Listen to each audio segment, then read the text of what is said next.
So to me, like I had similar observations to you in that, like when you say like it was a really good game, I felt like it was just a really good match of football between two really good teams. I felt like this was almost like a watershed moment for us. Like if there were previous games where we struggled greatly, and we just got the job done, maybe by some luck, teams missing chances, Courtois making huge saves, Casemiro here, Militao, one of the best performances of his Real Madrid career tonight. So while there were heroic moments like that, I felt like also today there was a certain just professionalism and maturity to the performance. Yeah. We had a solid 4-5-1 block in parts of the game. I thought we defended pretty well. Again, I was thoroughly impressed with Militao's performance. I think it was Lucas who pointed out like he was born for games like this where like you just need a hero. And to me that's like if you could play games like this, you're just a Real Madrid defender. That's what needs to be on your CV to be a Real Madrid defender. It's like Cannavaro spoke about it last week where he was like, at Real Madrid, to be a defender at Real Madrid, it's more difficult because you're facing things by yourself. The line is higher. You need to kind of just improvise a little bit on the fly. And I thought Militao just coming over and saving the day over and over again was super impressive to me. So I imagine we'll break that performance down a little bit further. But again, I thought it was just an impressive overall performance. And I was also impressed with the fact that Vinicius in a game where it's tight spaces, you can see clearly Real Sociedad are super organized defensively. They have their own 4-4-2 block. You needed someone to just break lines, and that's exactly where the goal came from. And I'd be curious to know what you think of this because my mind naturally went to Hazard a lot in this game, and I was thinking, could you put Hazard in a game like this and get anywhere close to that production that Vinicius? And I was like, not a chance. You can't. There's no way. Like what Vinicius was doing, just going at Gorosabal over and over again, where Rodrigo was struggling a little bit on the other side with Diego Rico, right? Diego Rico had his number a little bit on a few challenges. Yeah. Vinicius just ruthless. I had the La Liga TV feed. I don't know, you guys probably saw it on ESPN, but La Liga TV has Andrea Orlandi, who's and one of the pundits I like. And he was saying that there was that flick that Vinicius does around Oyarzabal. You remember that one on the left wing, right? So, and he made an interesting point. He's like, he's not doing that just for the show. The efficiency of that play to get him past Oyarzabal and free himself into the space, it's just moments like that where just like there's a certain level of trust with Vinicius. Ohm's just like, he's in a dream. Like, he's loving this monologue. his proud father over here. So I was just super impressed with Vinicius. He was a standout to me, just also because this was a difficult game to find space.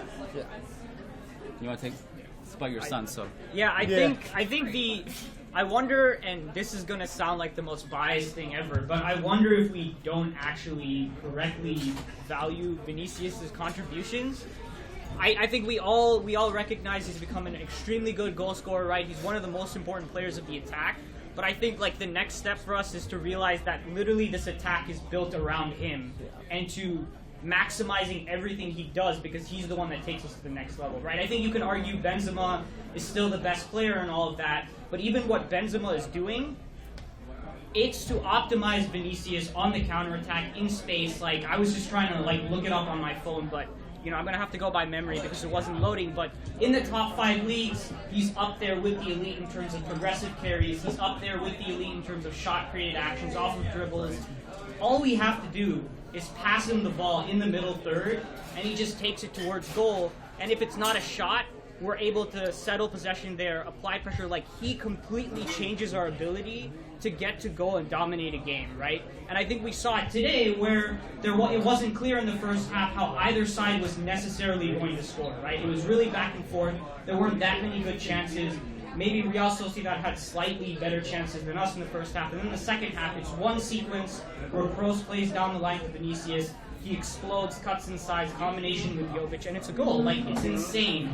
I don't know at this level, game to game, how many players I can say had this level of impact in transition that Vinicius has had, right? And we're talking about Cristiano Ronaldo. Like, I mean, I'm not saying Vinicius is better than them, but in these specific situations, in space, getting us to goal, what he's doing is absolutely incredible, and he has been the difference for us this season, and this game was just another example of it. Yeah, I'll also say that I was really impressed by Mondi, who I thought was specifically important in this match. I mean, because the attack ended up centering a lot on the left with Vinicius, especially after Benzema left, I felt like the combination with Mondi was extremely impressive and good, and also that Vinicius showed a lot in terms of defensive recovery. He was playing, all the way back a lot of the time, and then he and Mondi, who are probably the two fastest players on the team, would explode down that left-hand side. And La Real is a really fast team generally, and a lot of the time in this match, Madrid did not have the speed advantage. But on the left side they did, and that was another element of that attack that I was really impressed with, and impressed that Madrid decided to use it like that. I think that's a great observation. Like, that's what I was going to say too of Vinicius' performance. The defensive effort, I mean, with Vinicius, the defensive effort has generally always been there since the Solari days. It kind of, like, his defensive numbers dipped a little bit this season, but it was, you can tell it was because of design. It wasn't like he's slacking. He's conserving his energy higher up the pitch. He's getting more touches on the fly, but he still works hard, right? But today, like, again, Vinicius Swoonfest. You get a certain reliability with him on that flank as a two-way presence.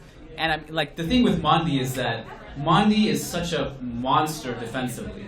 Yeah. I mean, and he will get to his spots randomly offensively and surprise you. But I mean, he's on Marcelo. But when you put him defensively there, plus Vinicius working hard, it's game over. Like, I'm kind of catching up on stuff now on my phone. XG for Real Sociedad was super low. Like, the fact that we held a team like that to almost nothing was a testament to our defensive performance, I thought. Yeah, so a couple of things just to kind of cap off the Vinicius discussion for now. So one thing, right, is like I've been really critical of our pressing throughout the entire season.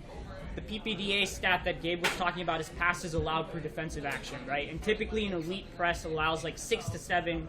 This season we've been allowing close to 12 passes from the opposition before we complete a successful defensive action, right?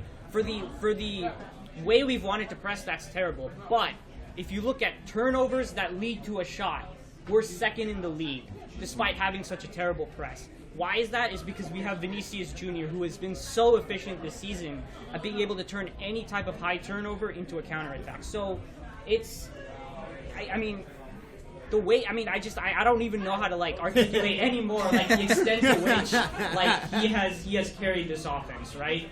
And I can't remember the other thing I was going to say because it's all Vinicius, but I'm sure I'll get to it. But yeah, I mean, surely we move on now. Start talking about the other players in the game. I mean, we can just mention also I really need to get your opinion on Jovic again.